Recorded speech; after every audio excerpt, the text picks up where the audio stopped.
इस कहानी में दादाजी ने अपने बचपन में घटे एक बहुत ही डरावनी घटना पर बात करते हुए बच्चों को बताते हैं कि एक दिन की बात है। एक बकरी घास की तलाश में चलते चलते वीरान जंगल में भूतों के इलाके में पहुंच गई। उसके पीछे पीछे एक छोटा बालक भी बकरी के साथ खेलने के लालच में भूतों के इलाके में चला गया।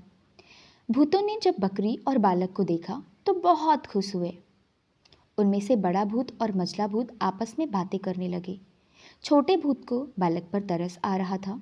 वह अपने दोनों साथियों से बोला, यहाँ आने में बालक का कोई कसूर नहीं है।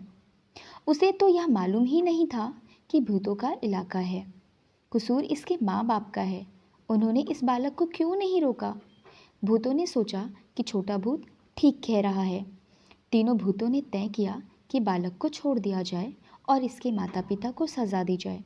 लेकिन भूत पहले कभी बस्ती नहीं गए थे, इसीलिए उन्हें बालक का घर नहीं मालूम था। सबने मिलकर तय किया कि जब बालक लौटे तो इसके पीछे जाकर इसका घर देख लिया जाए, फिर रात जाकर इसके माता पिता को मारकर खा लिया जाए। इसी बीच बकरी गायब हो गई। उसकी आवाज़ सुनाई देती रही। इस पर बालक बेहद डर गया और अपने घर की ओर भागा। भूत भी उसके पीछे पीछे आ गए और घर देख गए। बालक जब घर पहुंचा तो बेहद डरा हुआ था।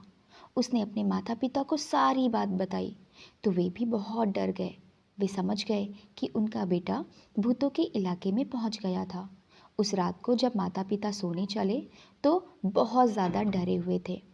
उन्होंने बच्चे को पलंग के बीच में सुलाया और खुद दाएं और बाएं सोए, लेकिन उन्हें नींद नहीं आ रही थी। जब वे ऐसा सोच ही रहे थे कि अचानक छत का रोशनदान हिला और ज़ोर की आवाज़ हुई। उन्होंने देखा कि रोशनदान में चिंगारियाँ चमक रही थीं। वे उन भूतों की आंखें थीं जो केवल रात में चमकती थी। वे समझ गए कि भूत आ गए हैं और अब बचना मुश्किल है। दादाजी कहानी को जारी रखते हुए आगे बोले, भूत बिस्तर पर लेटे या सोते व्यक्ति पर हमला नहीं करते। इसीलिए उन्होंने रोशनदान से नीचे उतरकर उनके पलंग को तेजी से हिलाना शुरू कर दिया और उन्हें पलंग से नीचे गिरा दिया। जब दोनों बड़े भूत यह सब करने में लगे थे तो छोटा भूत घर में लकड़ी का टुकड़ा, मिट्टी का तेल और माचिस ढूंढने में लगा था। जैसे ही दोनों बड़े भूत बालक के माता पिता को मारने के लिए झपटे, छोटे भूत ने लकड़ी पर मिट्टी का तेल डालकर लकड़ी में आग लगा दी। भूत आग से बहुत डरते हैं और उनके धुएं से उनका दम घुटने लगता है। दरअसल छोटा भूत नहीं चाहता था कि बालक के माता पिता को मारा जाए और बालक अनाथ हो जाए। इसीलिए वह आग जलाने के लिए लकड़ी और मिट्टी का तेल ढूंढने में लगा था।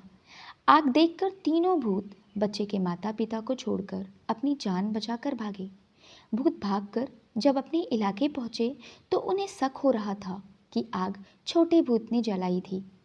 दोनों बड़े छोटे भूत से लड़ने लगे। बोले, मनुष्य जाति को तो यह पता ही नहीं है कि भूत आग और धुएं से डरते हैं।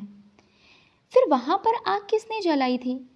छोटे भूत के मना करने पर तीनों में झगड़ा होने लगा। जब छोटे भूत को लगा कि दोनों भूत उसे जिंदा नहीं छोड़ेंगे तो उसने उन दोनों भूतों पर मिट्टी का तेल डालकर आग लगा दी। छोटा भूत बालक के घर से भागते समय मिट्टी के तेल का पीपा और माचिस साथ ले आया था। दोनों भूतों का दम घुट गया और वहीं ढेर हो गए।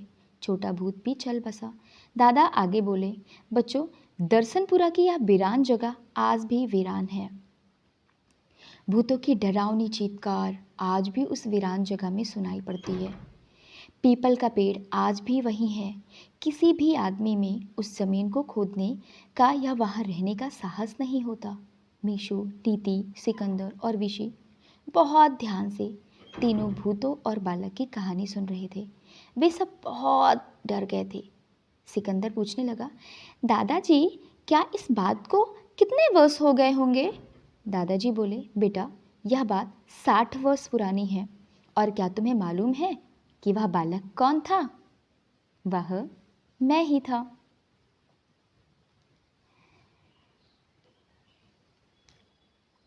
यह सुनते ही बच्चे के होश उड़ गए। सब एक साथ बोले, दादाजी, तो क्या वे भूत आपके माता पिता को मारने आए थे? क्या वे सचमुच ऐसा हुआ था? वे दादाजी जो मुश्किल से अब तक अपनी हंसी रोके हुए थे, अब ज़्यादा देर हंसी नहीं रोक सके। वह खिलखिलाकर हंस पड़े और बोले, बच्चों, यह कहानी एकदम मनगढ़ंत है। तुम बार बार